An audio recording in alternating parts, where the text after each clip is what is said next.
Yes, Mr. Loeffler, how's it going? Good. I just got back from the morning walk that we do. Not every day, Nice. but Saturdays with Dave Schwartz and the crew. Yeah. Yeah. So I talked to Coach yesterday on the phone. Like he is such a great guy, Tom. Like he always calls me after my episodes. Like by the way, he's like a huge fan of Karan Badia, and my previous episode was Eric.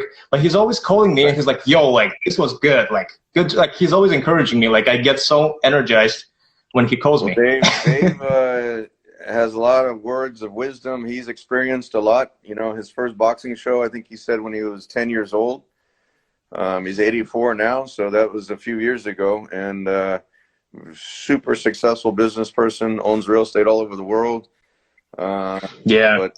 Which he never brags about, by the way. Never. Like you never hear him speak about this. Like I had to research and Google him back in the day to who the fuck is this guy? He's the only person that lives in Beverly Hills that drives a Kia.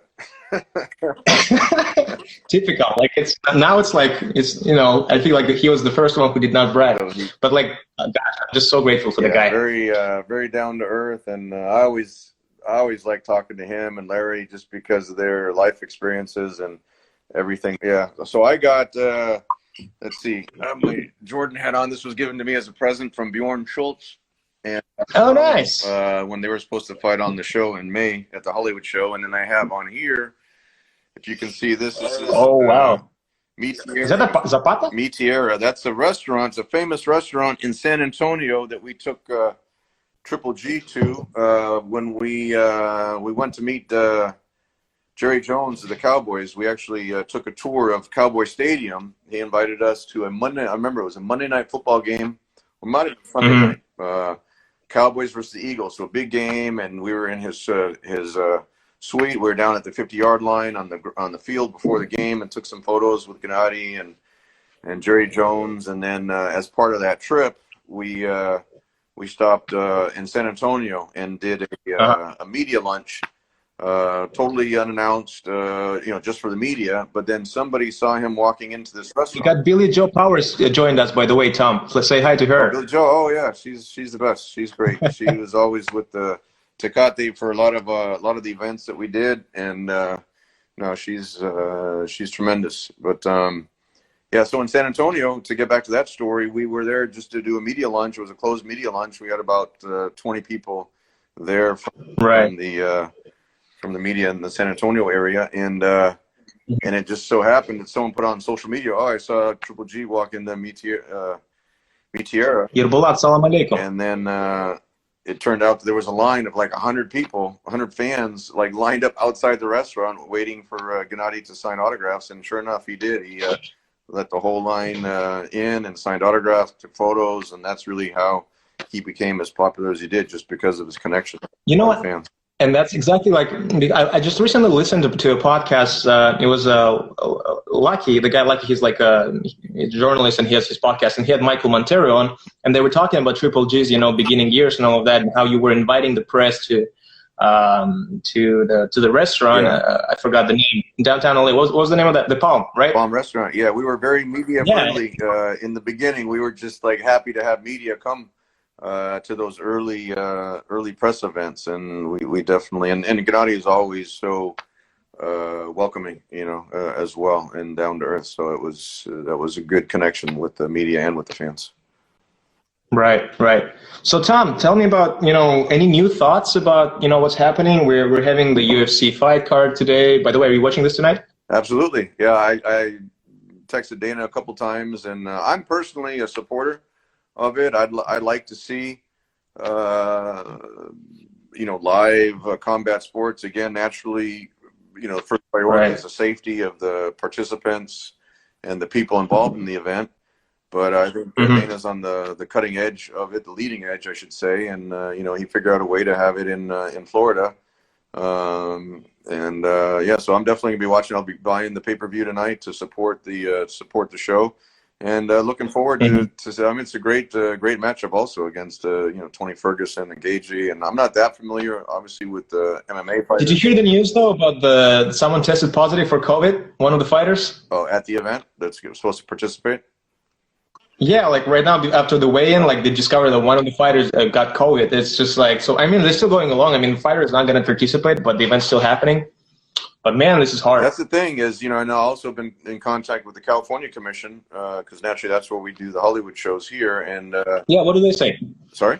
Oh, so what's it's going to be a lot of testing. What they're looking at is, naturally the fighters will test, but the whole corner people, anyone that's in the arena basically has to test and also then be quarantined after the test because naturally you can test and then you can get exposed after you pass the test. So, it's gonna be one of those things where the promoters or who was ever involved with the event has to basically test everyone, not only the participants in their corners, but the production people, the commission, and the first steps will be no live audience and limiting certain number of people. I mean, they always did limit licensed people in the corner, but now there's going to be limited to actual people physically in the arena. So it's going to be a big difference without a live audience. But I think a lot of the fans worldwide are happy just to have any live combat sport. So it's going to be a big difference. A lot more things in place with the testing. I'm envisioning if we, when we do a show at the Avalon again, we'll be probably measuring people's temperatures, masks most likely, required to get in, social distancing, the whole thing, kind of like airport security. But I think with the pistol temperature. Yeah, well, with those contactless thermometers. But I think you need to provide, just like with the restaurants when they're reopening or whatever it is, any businesses, you need to provide a safe environment for anyone that's going to be there live. So Tom, what do you think? Like, are you still kind of keeping your business in California in terms of like the club shows? If we see that Florida and Georgia have kind of a lax measures on gathering, were you at any point considering maybe you can move to like one of the shows there?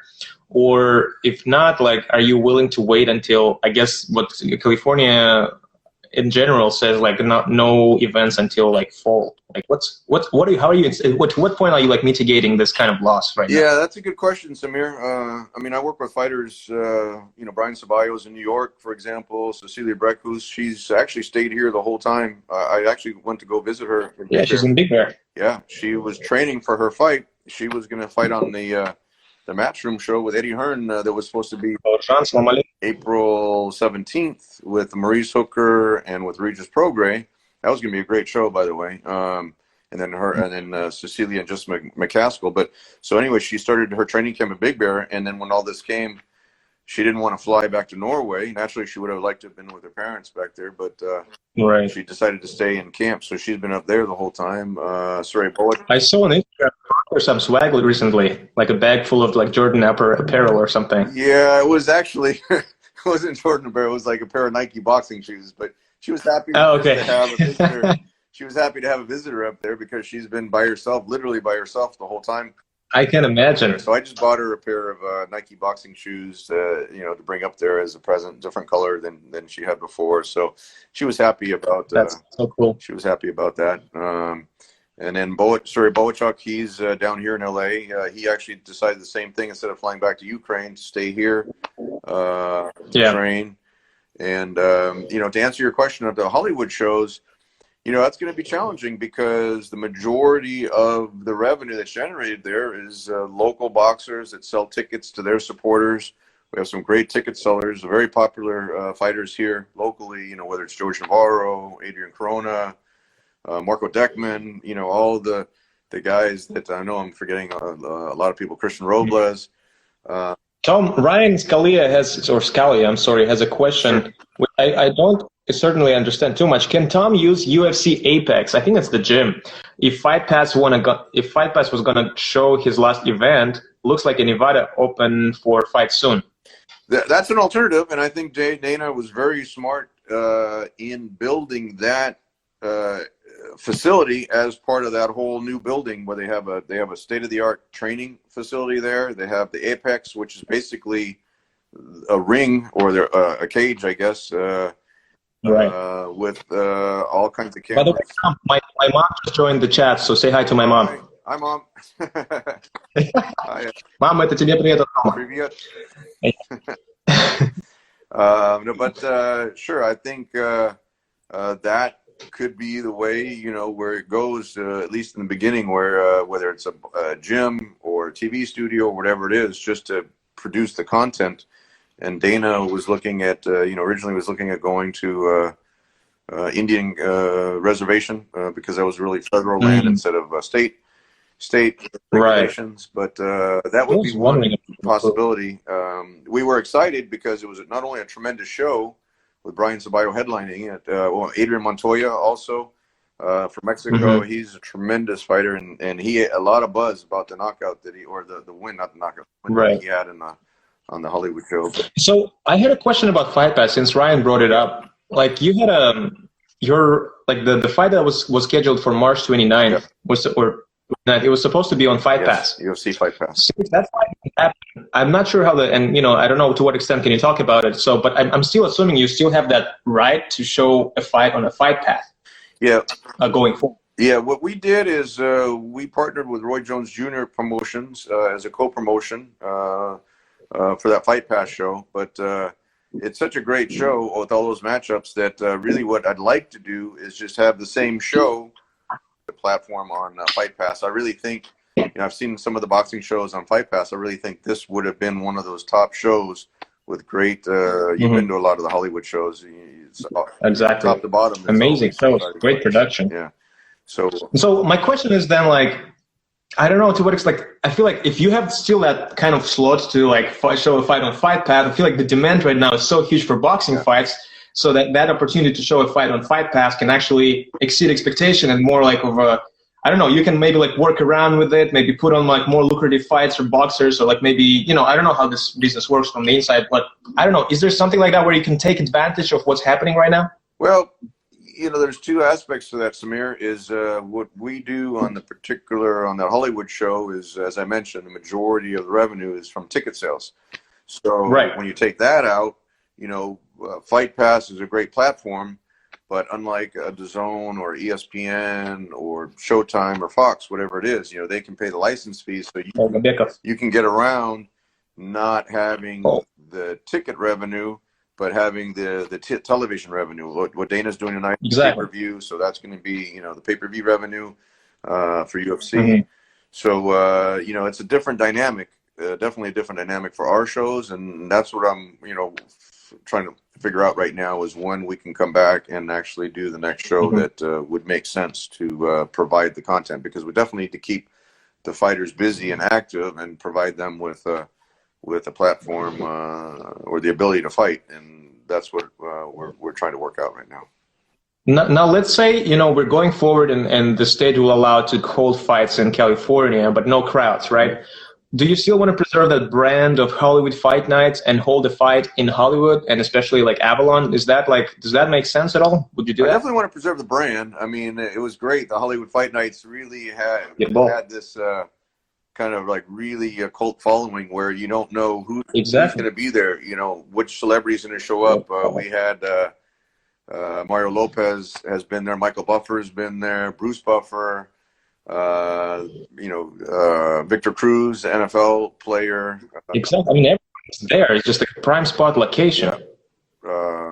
Tom, quick question to you from one of our viewers. The C. Brian, I think. He wants to be a matchmaker.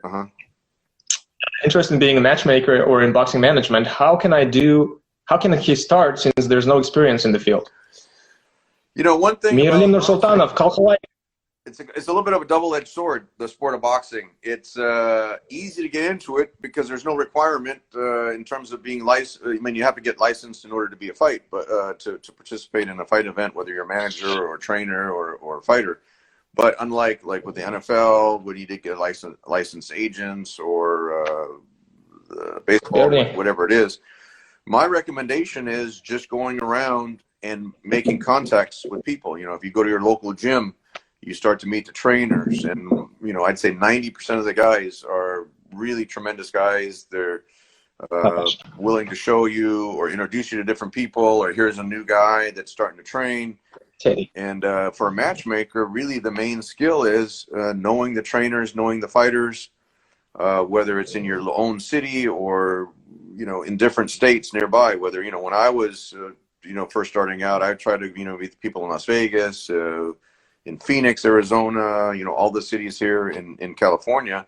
And the more people that you meet, I would be at LA Boxing Club all the time down there by the Olympic Auditorium, and you just meet the trainers and the fighters, and you just kind of build it from there. Build your relationship. You got to keep your reputation intact. If you say you're going to do something, you do it. I did that a lot of times where I took a financial hit, but in order to keep my reputation intact, I actually went through with it.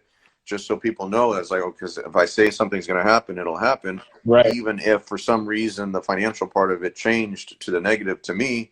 I've done a lot of deals where I lost money on, but at least I kept my word on different things. And I think, and a lot of boxers still say the same thing. If Tom says something, Tom does it, you know. Right. So you have that reputation and really help. I try, you know, I've kept relationships. You know, Kevin Kelly was the first fighter that I ever worked with, and you know, I become close to them personally, and also professionally. And you know, I try to, you know, it doesn't always work out that way, but I try to at least deliver, you know, whether it's the Klitschko brothers, you know, whether it's Gennady or Kevin, you know, all the guys that just, you know, I don't work with a lot of fighters, but I try to work with, you know, top talented fighters, and just provide different opportunities for them. I think with the Triple G example, or even Chocolatito, you know, I think we've been extremely successful with what we were able to accomplish with a lot of people.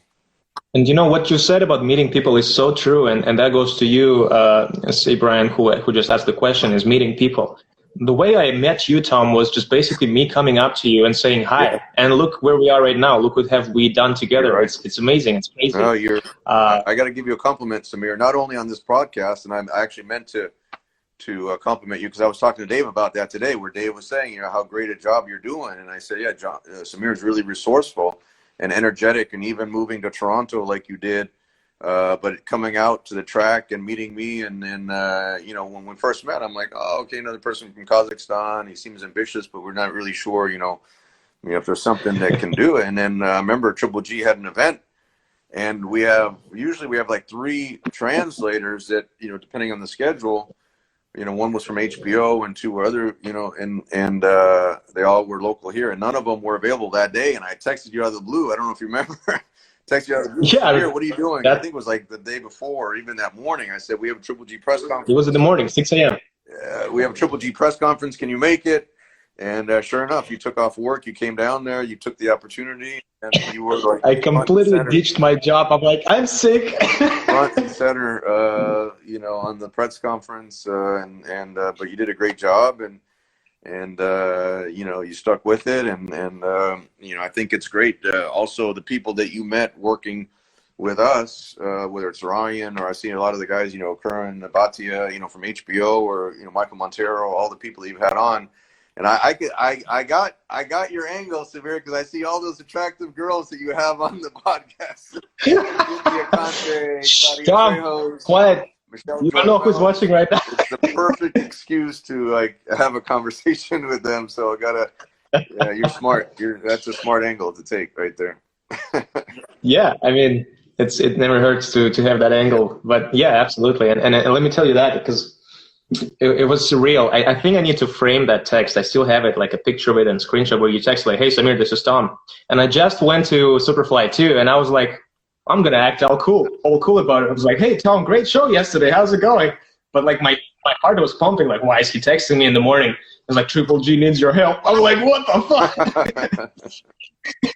So yeah, I was like, and I was actually, so I woke up in the morning and I would go to the gym. So I was on the pre-workout. I just like downed like a whole like glass of the pre-workout that makes your heart pump, like gets you all like freaking angry and jolted and like full on. And so you give me like, can you make it to ESPN LA Live right now to like help Triple G with translation? I was like, whoa. So I had to actually have like a half a shot of vodka to down my nerves. Like, it's no joke, like real story. I had to like take, because I was so jolted from the pre-workout, and I was like, and I didn't drive my car because, again, you know, I was a huge fan. For me, it was like a dream come true. So I was like, I'm not even driving because I want I remember you took an Uber down there. Yeah. Yeah, I want to mitigate all risks. So I took an Uber.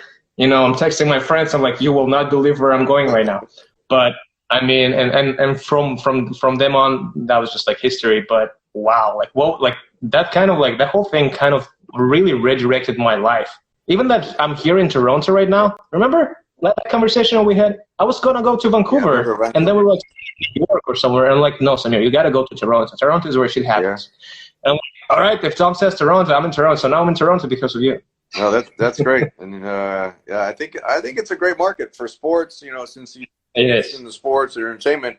Nothing against Vancouver, because I've been to Vancouver. It's a tremendous city. I just think for what you're looking for, you know, Toronto is the right place. I've always heard great things about Toronto, and but again, you're taking the initiative. You moved there. You got your residency there. Your whole thing. And really, and you're not sitting at home doing nothing during this whole virus crisis, because it's affecting whether you're in Toronto or LA or, you know, my friends and relatives in Germany or wherever it is, or, you know, your people in Kazakhstan. You know, everyone's like seems to be dealing with the same thing, but you're taking the initiative, and it's really nice to see these podcasts that you're doing. It's entertaining. You know, the one with Michael Montero was really entertaining, and it was fun. You know, it just really Alona? Yeah, it's you see, I need a haircut. I don't know if you can tell. My barber keep texting. Me too, man. Look at me. Like, I really tried very hard to like put my hair together, but look at this. Yeah, that's good. Yeah, but yeah, it's crazy, and I don't know. It's I almost feel like a little guilty because I'm having so much fun during this quarantine. Inviting all of this, you know, people to my podcast and like posting that content. I'm like, my productivity increased tenfold versus no quarantine. Well, so which is I'll tell you, you really gotta take a positive outlook on it, whatever the situation is, because a lot of people can get down. They're like, well, we can't go here, we can't go here, we can't go to the favorite restaurant, we can't go to a park, we can't, you know, in the beaches. I used to go to the beach all the time here in Santa Monica. They're closed. You know, you got to make the best out of the situation. And I've been staying at home quite a bit, going between here and my office. Luckily, my office, I'm the only one there, but it gives me actually an opportunity to catch up on a lot of paperwork. You know, over the years, you got so many different fights, you know, internationally, wherever it was. And then instead of like filing things, it just kind of like, you know, have it in different areas. And now I'm just like organizing everything. And you gotta take advantage of the opportunities that are presented to yourself, and that kind of goes back to what Dave is saying. You know, is you always got to have a positive outlook and on things, and that just creates positive vibes around you. Because sometimes you see people that are like depressed or negative, and they're like not looking, they're like looking down and not talking to anyone, and you can't really make anything positive out of that. You just gotta, like, you know, even like that one, I don't know if you remember that one famous saying on Twitter when remember when the Canelo fight got canceled, when he got suspended. Oh, clenbuterol, and life gives you lemons. He made like lemonade out of clenbuterol. Lemonade out of clenbuterol, and that's what you got to do. You know, that was like one of the most stressful promotions. Probably I got to correct that. The most stressful promotion I've ever been involved with as a promoter. And but I made a promise to Gennady that you know, we'll do the show May 5. There were so many things working against him in that situation in terms of just fighting. You know, whether Nevada didn't approve Jaime Munguia, which looking back at it now is like, it's almost unfathomable, because Munguia is like rated the top 154 pounder. You know, but I mean, that would be so interesting if Munguia would actually got approved for that fight. Well, that was the thing. Who knows? A lot of people started blaming me, because I think in one of our track videos at the time, I said, don't cancel your tickets. Gennady is still going to fight up at the MGM, because MGM wanted to keep the Cinco de Mayo fight. You know, it was going to go from T-Mobile to the MGM Grand, you know, because the Canelo fight was going to be at T-Mobile, but MGM was really supporting Gennady, and they wanted to keep the fight there, and it was going to be against Munguia, which was going to be a tremendous fight on Cinco de Mayo weekend with all the Mexican going to be there. And then we got this, like, out of the blue, like, well, Nevada Commission might not approve them. And I'm like, oh no. I mean, it's just like, that was a like curveball, because HBO pay-per-view had approved them. We actually had the marketing materials. We had the artwork. You know, there's so much behind the scenes when you actually announce a fight that people don't realize, between coordinating the television, the arena, the opponents, the marketing campaign, the undercard. Fucking Steel was still going to be on the show. And everything just totally did a 180. And then at that point, it was just like, okay, let's just scramble, find a venue, find an opponent. You know, people blame Gennady for, like, sometimes, you know, if he fought Vanes, but there was really nobody else out there. You know, we were talking to Spike O'Sullivan at that point, but the budget completely changed. It wasn't at the MGM anymore. It wasn't on pay-per-view. HBO wasn't expecting, because we're going to be pay-per-view. So they weren't expecting a license fee. So they still supported Gennady in, paying for the production and paying for him to fight, but naturally it was a lot less than he would have made on pay-per-view. So then the budget for the opponent went down, and people blame me for not going to Vegas. But honestly, looking back at it, it was lucky that we even did a show on Cinco de Mayo. And you actually did all the steps too. I mean, you've managed to do a press conference. You booked a venue. Like, I remember in the valley somewhere. I forgot the city. What was the city? I've been away from LA for a long time, but I remember, like, you had a press conference with the Vanes. It was all official. Oh, yeah. It wasn't like very strapped together. That was in Glendale. That was actually Glendale. You'll never.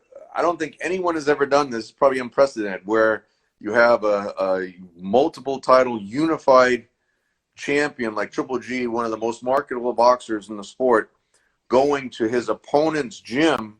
We went to Vanes' gym because we actually had a good relationship with Edward, Vanes' trainer.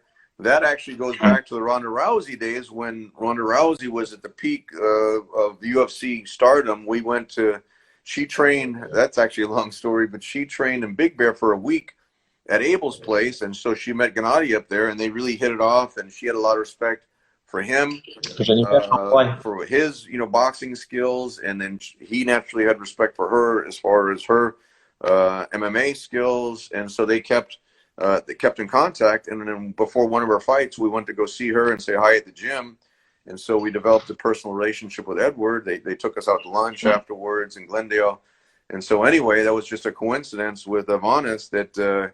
So we went to their gym. So can you imagine? One of the most remarkable boxers in the sport going to the opponent's gym to have the media training day, and it was packed. There was so much media there to see Triple G, to see Vanes, and it was, on a short notice. It was literally 2 weeks. Normally you need 2 weeks just to, plan things, and we had 2 weeks to actually organize the whole promotion.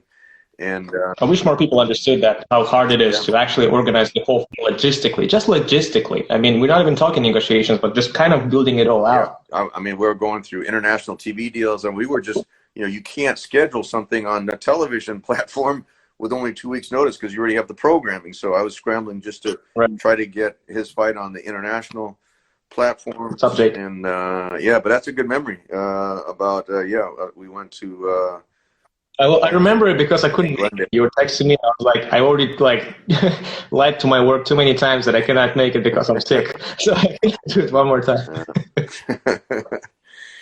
Oh man, honestly, looking back, I wish I just bailed all the time from work and just go do those events. Because I mean, it's so funny because those events became so pivotal in my just life. I guess all of a sudden, I got so in it. Well, for life experience, those are. Those Triple G fights were some of the biggest high-profile events in boxing, and for you to have some type of a small role in it, those are the things you look back at and say, yeah, that was a cool thing. Hey, Tom, quick question here. Well, not a question, but I will make a question out of it. So we have a guy here. He says, I'm a boxing professional. I have 17-0. So he is undefeated, and he has no promoter. And so I guess the question is for guys like this, and I know other people here in Toronto as well, who are very talented, but they don't have a promoter. And let's face it, America has better opportunities than Canada at the moment. What should they do? How can they, maybe make a deal for themselves? You really got to market yourself. I think Ryan Garcia is a genius. What he's doing, not only your professional career, because there's a lot of great fighters who are undefeated, but maybe don't have the most, I don't know. You should. They don't sell tickets. They might be great in the ring. They don't sell tickets. They're not big on social media. Maybe they don't have the most exciting style, whatever it is. But you just got to put yourself out there. You got to market yourself. It's like a job application. If you want to apply with a promoter, like for me, I'm almost at the point where I really got to have someone that like is going to really push a particular fighter, because not only in the ring but outside the ring, their stability, family background. I'm just saying hi. All that type of thing. But Ryan Garcia is, look, when he started out, people were kind of like downplaying him as far as his boxing skills, but he became so popular on social media and was selling tickets and getting TV ratings that now he's considered one of Golden Boy's, top guys coming up, and he's selling out arenas. I think when he fights at Fantasy Springs or fights locally here in LA, he sells. In fact, he actually fought May 4th, if you remember, Friday night when we went with the Triple G and Bonas. That was one of the things, is because you also can't book a venue on a Saturday night on short notice. It just happened that StubHub at the time, now it's Dignity Health Center, was available. We needed the Golden Boys' permission to go the day after, and getting back to your question, is if you're a young undefeated fighter like that, you really got to kind of make an impression. Like Serhii Bohachuk was kind of came out of the blue, but Abel told me, like, this guy's really special. Let's talk about him. I like that stuff. He was on one of your podcasts also, and I really liked that format where it was in Russian, but you had the English subtitles, so you could do it in the Russian speaking countries, in the native language, but then also over here, or in the international countries with the English subtitles. It really that was a very smart idea also. I have a question from my musical producer who did my intro. Why am I drinking from two different glasses? He's asking, is this one water, one vodka? Almost, you're correct. It's one tequila and one water, because real guys are staying hydrated. There you go. That's the rule. Smart. And Tom, my love for Don Julio Blanco. Yeah. Let's talk about Serhii. Okay. Great guy. I talked to him for an hour and a half. We kind of started slow, and you can see it in the first two episodes. By the way, I'm still working on the episodes, so we're gonna issue them every time. Subtitles take a little time, so I have to dedicate a lot of time to that. But still, all those teasers that you put out are really really cool. Oh, it's funny, huh?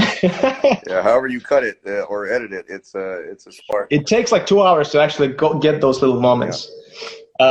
But anyways, Serhii is such a dude. Like he's such a guy. Like he started a little slow, in terms of he's being a little shy. But then we started talking more, and he got excited with this episode number 3 that I'm gonna issue in English. He got very excited to talk about his thing. His favorite story to tell is World Boxing Series, and how he got discovered by everyone by defeating the Cuban guy, the Cuban Olympic champion. Right. He was a massive underdog, but he against all odds, he just annihilated the dude, and that's why he got discovered, and everyone heard about them, not only in Ukraine, not only in Russia, but also in the United States, as Ryan Scalia would say as well. Right. So it's really a great story, and ever since how he came to the United States, and the story about Abel Sanchez. So this episode is going to come up right now that I'm going to translate. It's about how he first came to Big Bear and how he got introduced to Abel Sanchez and how Abel Sanchez pushed him. Yeah. It's very funny. It's very interesting. I loved it. He was the only one. I mean, Triple G is the conditioning that he goes through. When Gennadi's training, I mean, there's no secret why he's got so many knockouts or so much punching power or stamina, whatever it is. I mean, Gennadi's one of the hardest working guys I've ever seen. But I was talking about Serhii. I think Serhii's the only one that could outrun, or I shouldn't say outrun Triple G, but run faster than Gennadi. He's runs like a deer. It's amazing how fast Serhii runs.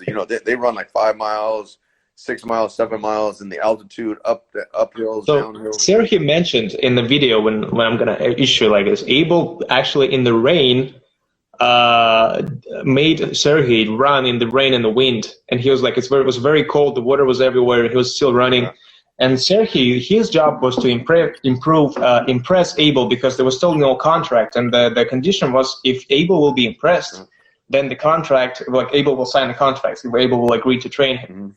So, and Serhii was talking about that. It was very hard, but he was like, it's not really hard for me. I've been in Ukraine in the snow, and the snow was until my knee, and I was running in it in like all sneakers and all. Like, it's nothing for me. I'm gonna still run. Like, he was like so motivated. He was like, it was a challenge for him, and because it was a challenge, he was still running in it. Like, it was very competitive, but he's also very pragmatic about like what he wants to do, and he understood the stakes. It's rough conditions up there in Big Bear. I mean, Gennady used to say, you know, it's serious business, and that's a serious location up there. I had a famous photo that we used on some autograph cards of just snow everywhere, and he's like running down the middle of the street, totally white in the background, and then he's like running, and you know, just to talk about the dedication and the sacrifice and everything like that. And I think Serhii, you know, has gone through a similar experience up there.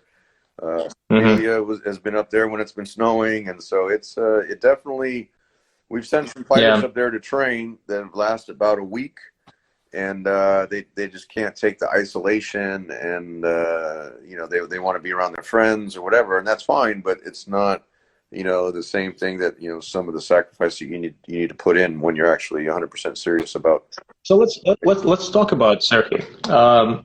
What's the, like, he actually mentioned he really loves how his career, it's Don Julio Blanco, Teddy. He was actually very, like, he loved how he's being developed. He's like, I like how they, Marco Deckman, the champ, what's up? Hey, Marco. Love your fights, man. I love you, man. It's great. And Freddie Roach, top notch, man. I love your team. So he basically was like, I like how I'm being developed. He's very like, he's like, I understand like where I'm standing. Like, I'm ready for the top guys, but I also understand that I need to do like step ups and all of that. Right.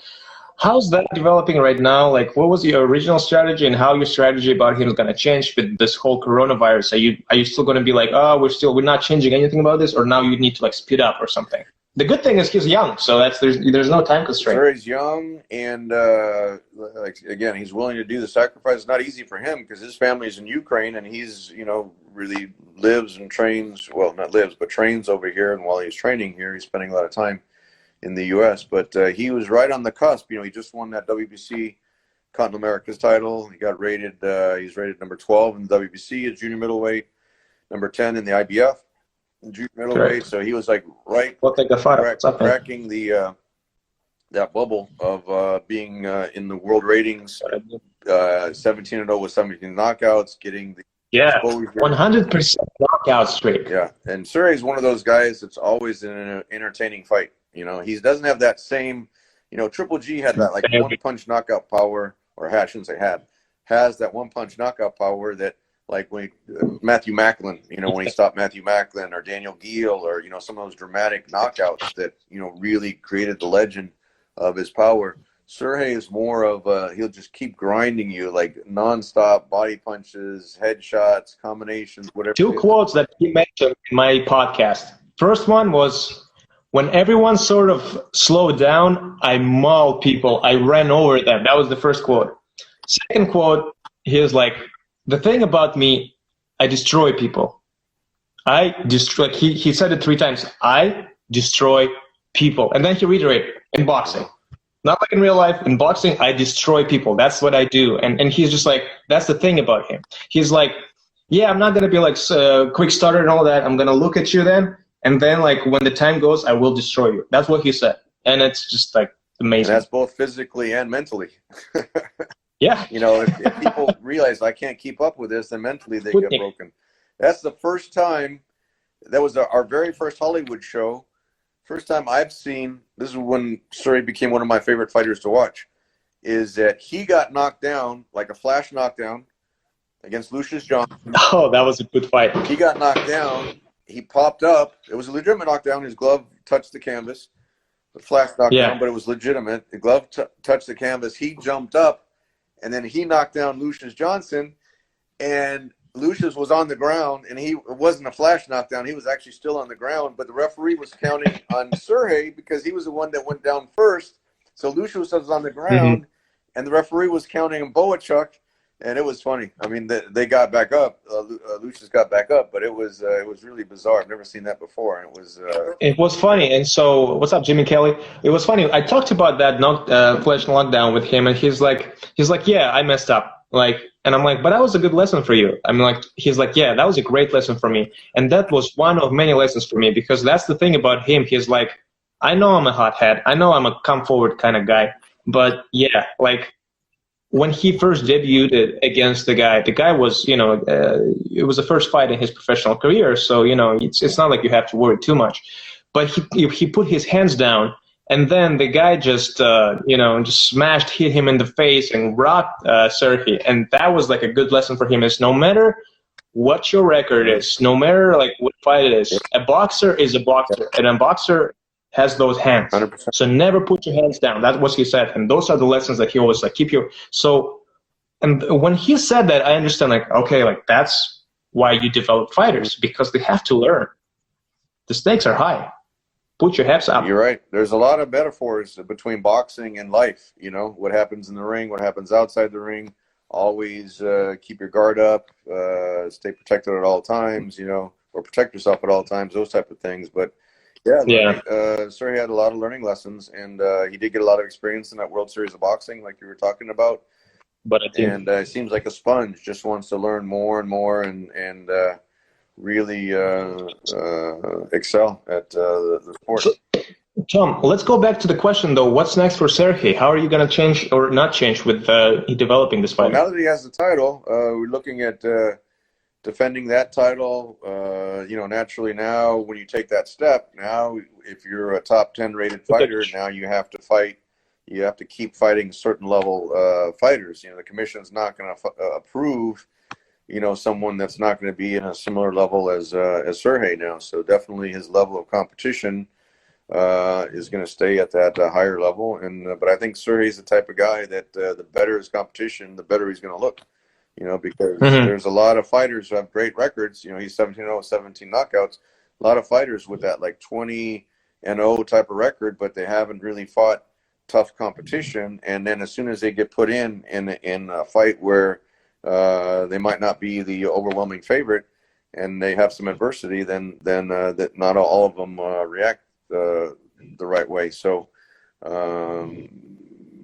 we'll see when things open up, and then we'll see what's the best opportunity for Serhii, and then put him in. I'm guessing, June, maybe July. The good thing about Serhii is he's in training camp, so as soon as we flip the switch, that he should be ready to go. The thing about Serhii El Flaco Bohachuk is that he told me, like, I understood where my position was in Ukraine. Nothing was waiting for me in Ukraine. I'm still young. I have my health. And while I still have my health, I got to earn that money. Yeah. And I just love the clarity of his mission and understanding of all the metrics that he's in. Like, okay, there's a health, there's age, there's a time frame. He's like, yeah, my mom was, it was hard for her to let me go to like somewhere you don't know where. Mm-hmm. But he completely understands his place and how high the stakes are. He is in there, not just as a professional athlete, but also as a beginning businessman. And I don't know, I just love that about him. And he's also humble. Because Ukrainian media, they tried to prop him up, which is for the good reason, but they put him in front of everyone, and so there's like a picture, him in the front and Klitschko brothers in the back. Like he's the descendant, right? He's the one who got to carry the torch, and he's like, no, I'm not at all at the Klitschko level. I know where I am. I just need to develop. But he looks up to Klitschko so much. Yeah. Well, Ukraine, I have a lot of experience with Ukraine because of visiting both Vitaly and Vladimir over there in Kiev, and Vitaly being the mayor over there now, but they produce so many tremendous athletes, whether, Vladimir, Vitaly, Klitschko, Alexander Usyk, who I would put personally right at the top of the pound-for-pound list right now, what Usyk did or has accomplished so far. Lomachenko. Can't wait to see him fight. Yeah, Lomachenko naturally is up there, but Bohachuk is right there, not at the same publicity level yet, but I put him, he's got that desire, he's got the knockout punch. I think he's right there where, a few more good wins and he's going to be in a lot of conversations, especially at that junior middleweight division. Yeah. Tom, I think Instagram's limit us for like 1 hour conversation, so we might restart it, but I just want to ask you really quick about that thing is where I see that 360 promotion is kind of like posting out there that they're signing new boxers. Can you talk a little bit about that, like what 360 promotion does in terms of their stable? Well, the whole concept with 360 was, we did the Superfly shows, and we did, with these Hollywood shows, is to develop young fighters, to give them a platform to develop young fighters, and then get to a point where, it might be interesting for, like Brian Ceballos, for example. Undefeated, he got the opportunity to fight on Triple G show at Madison Square Garden. He performed. Brian's one of those guys, I got to say, a lot of fighters, when they go from a smaller level to a big, everyone's dream is to fight at Madison Square Garden, for example. So you get put in the garden, you're on the big spotlight, you're on the big Triple G show, you got your fans, Ceballos, Brian sold a lot of tickets. So, that's important. As a young fighter that wants to get on these big shows, you got to sell tickets. You got to prove your value to the promotion, like why you should be on there. And then you also have to fight a tough matchup. He actually fought a guy from Kazakhstan who was, I think, like 12-1 with like 11 knockouts or something like that. Big puncher, very risky fight. And the managers, Brian, Tim Van Nieuwhouse, they were questioning, like, do we really want to take this fight? And I said, look, if you're going to be on that Triple G show, Brian's got to fight someone tough. And Brian and his trainer really pushed for that fight. And that was the best performance ever of his career. Yeah. And he really excelled. He excelled in front of the spotlight, a tough opponent. And that was a big win. And all of a sudden, that win kind of propelled him, plus the stage that he was on, propelled him. And wow, this guy really is, at a world-class level.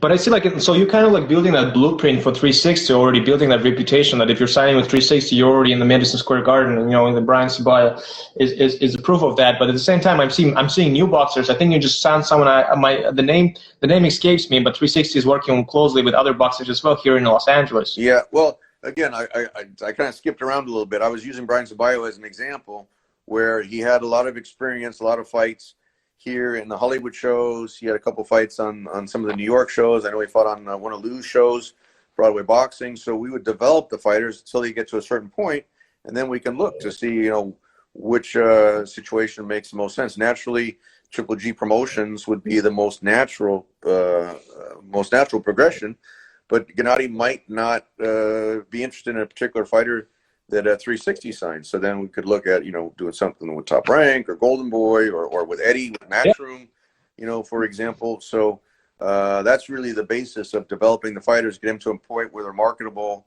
where a promoter doesn't have to look at, okay, do I have to like wait 2 years to see how good they are? They can say, okay, here's a Bohachuk, or here's Ceballos. We signed the person you're talking about is Adrian Montoya from Mexico. Montoya, correct. You just signed him. Like I said, we don't work with a lot of fighters, but if there's an outstanding guy out there, or person, I shouldn't say guy, because I've always been supportive of female boxing. Of course. Then that's really the platform, is to develop the talent and then have the promoters look at it. And again, naturally, the natural progression would be Triple G promotions. But if there's a reason why Gennady's not necessarily interested to work with a particular fighter, then we would look at a different opportunity for them. Understood. That's fascinating to actually listen how this whole thing works. Man, it's just so great talking to you. It's really like I get so much experience just by actually having that conversation, and that's part of like my podcast. The one thing that is so great about it is that I'm not just like interviewing people like that I already know. I'm actually learning from the people that I'm interviewing. And that's the best part about it, is that I'm learning and also my audience learning through me. And that's the best part. Again, you've done a great job. You come across really well on camera. I think you've become very confident, very comfortable on camera. And I think it's just always good to kind of tune in. I see snippets of some of the promotional videos and things like that, and I think it's always an entertaining show. Just like a boxer needs to be entertaining. There's so many podcasts out there now. You've got to be entertaining, and I think I think you're doing a great job on it. Thanks so much, Tom. Tom, is there anything else we should discuss? Because I'm thinking like, wow, you just provided so much content, and I'm definitely thinking like it was like a casual conversation at the beginning, but now I'm thinking like, wow, this is something interesting that I'm gonna download and post on YouTube.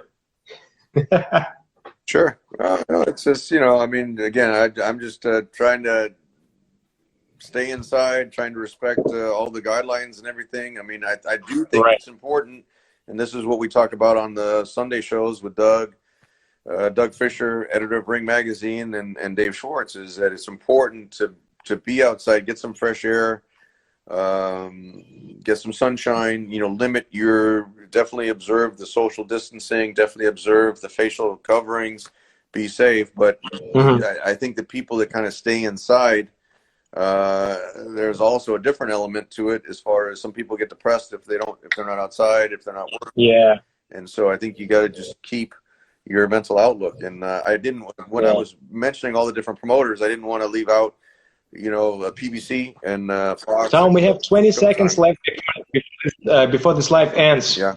So I'd like to really thank you for actually participating in it, because you're one of the most high-profile persons in boxing. So thank you so much for participating here. Great to be on the show, Samir. And it's great to see you. You look great. You're up there. You look great. And